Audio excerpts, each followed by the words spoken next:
Have you ever felt it?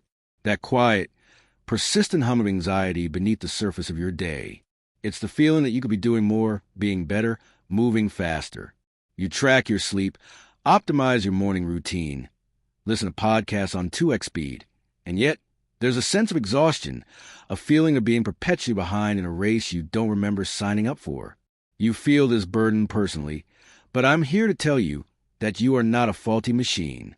You are a healthy human being playing an unhealthy game. Our culture has sold us a compelling idea that life is a project to be managed. It's a startup and you are the CEO. Your mission is to scale, to optimize, to maximize your ROI in every area, your career, your body, your mind. And to manage this project, you've installed an entire suite of software in your head. It's the app that tracks your progress, the one that flags your inefficiencies, the one that sends you push notifications of guilt when you're just being. But here's the uncomfortable truth. This anxiety isn't a bug in your system. It's a feature of the game itself. The game of trying to control and perfect what is, by its very nature, uncontrollable and imperfect, a human life. We are all trying to write a perfect, bug-free code for a reality that is fundamentally an improvisation. It's a recipe for perpetual burnout. This channel exists to question that game, not to give you another life hack or a new productivity system, but to invite you to log out for a moment. If this is already starting to resonate, consider liking this video and subscribing. It helps send a signal that these conversations are a necessary counter-narrative to the relentless noise of optimization, reaching others who are also feeling the strain of this invisible project. To play this game, we all wear a mask. It's the mask of the optimized self. The person whose calendar is a work of art, who meditates, works out, reads, and side hustles all before 8 a.m. This mask is crafted by the ego. The ego is our inner project manager, whose job is to create a predictable, successful, and highly efficient identity. The problem is, this requires rigidity and control. And life, well, life is pure jazz. This is where philosophy of Alan Watts enters, not as a solution, but as a profound shift in perspective.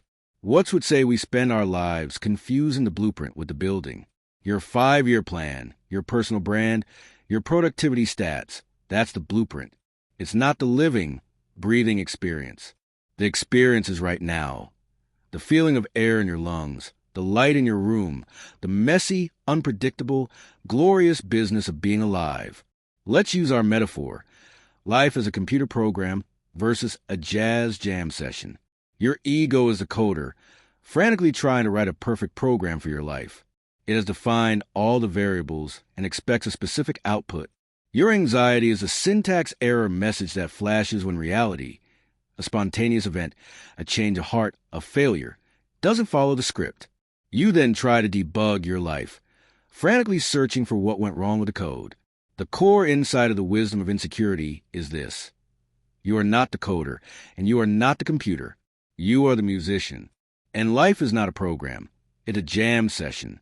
The point isn't to play the song perfectly according to a pre-written sheet, but to listen, to respond, to improvise, and to find harmony with the other players, the world around you.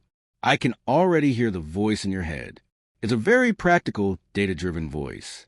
It says, that sounds nice, poetically speaking, but what about my quarterly goals? My performance review? My 401k? I can't just improvise my way through life. There are real-world consequences. And that voice is absolutely right. It's the voice of your inner project manager, and its job is to keep the project on schedule and under budget.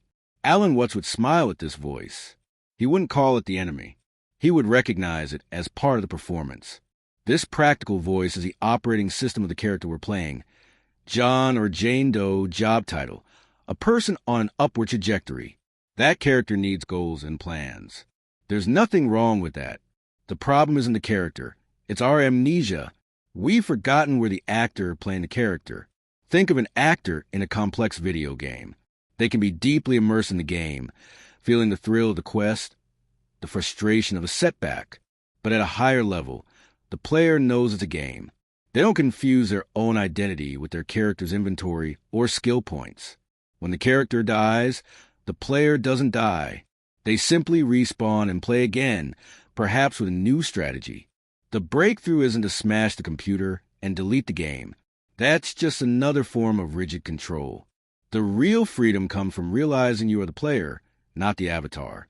The key is to play the game of life with full engagement and skill, but without the desperate belief that your self-worth is determined by the score. You can pursue your goals with passion, but without the deadly seriousness that turns the game into a grind. If the shift in identity feels like a breath of fresh air, like a moment of clarity in the noise, then like this video and be sure to subscribe. It's an affirmation to yourself that you're ready to see the game from the player's perspective. So, what's the practical first step to remembering you're the player? It isn't a new app. It isn't a 30-day challenge. It's something you can do right now. It is the simplest, most powerful antidote to the ego's frantic debugging of your life, a moment of pure noticing. I invite you to a small experiment. The next time you feel that wave of anxiety, that urge to check your phone, to optimize your schedule, to compare your progress, just pause for 3 seconds. Don't try to fix the feeling. Don't label it bad or unproductive. Simply notice it. Feel where it lives in your body. Is it a tightness in your chest? A racing in your mind? Just notice it. With the detached curiosity of a scientist observing weather patterns. Ah, there it is. The "I'm not doing enough" signal. How fascinating. In that moment of pure, non-judgmental noticing, something incredible happens. You create a tiny gap between you, the observer, the player, and the feeling, the character's experience. That gap is your freedom.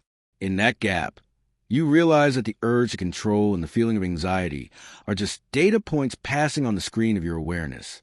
They are not you. They are pop-up ads, and you don't have to click on them. You are the screen itself, vast and undisturbed.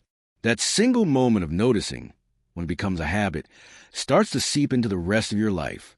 It stops being an exercise and becomes your new way of being. You cease living in a state of constant reaction to your own internal metrics and start responding to the rhythm of life itself. The project of you begins to dissolve, and what's left is the art of living. The metaphor of life as work or a grind is replaced by the metaphor of play or music. What is the point of playing? Is it to win? Alan Watts would say the only real point of playing is to play. The same is true of music. The point of a song is not to get to the end. If it were, the best songs would be the shortest. The point is the experience of the sound, the silence, the harmony, the rhythm. To live from the wisdom of insecurity is to treat your life as a jam session. There will be sour notes. Those are the mistakes and failures. There will be moments of sublime harmony. Your job isn't to force the band to play only a single, perfect chord.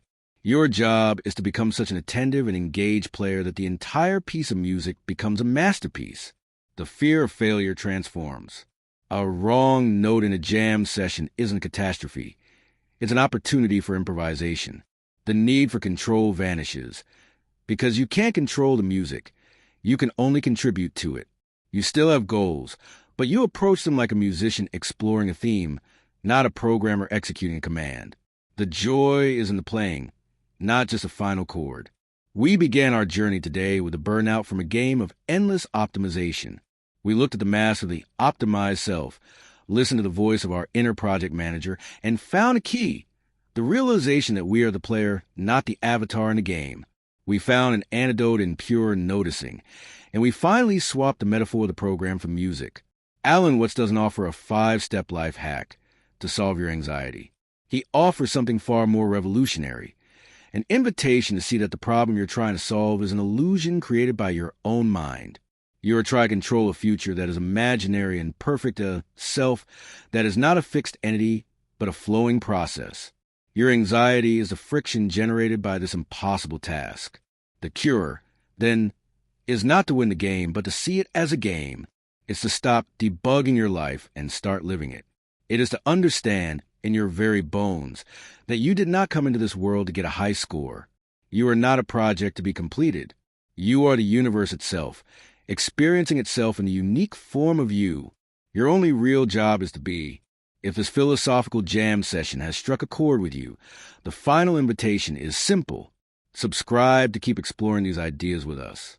And now, I'd like to leave you a question for the comments, a prompt for your own improvisation. If you gave yourself permission to play instead of perform for one day, what would you do? Share your thoughts. Let's start the music.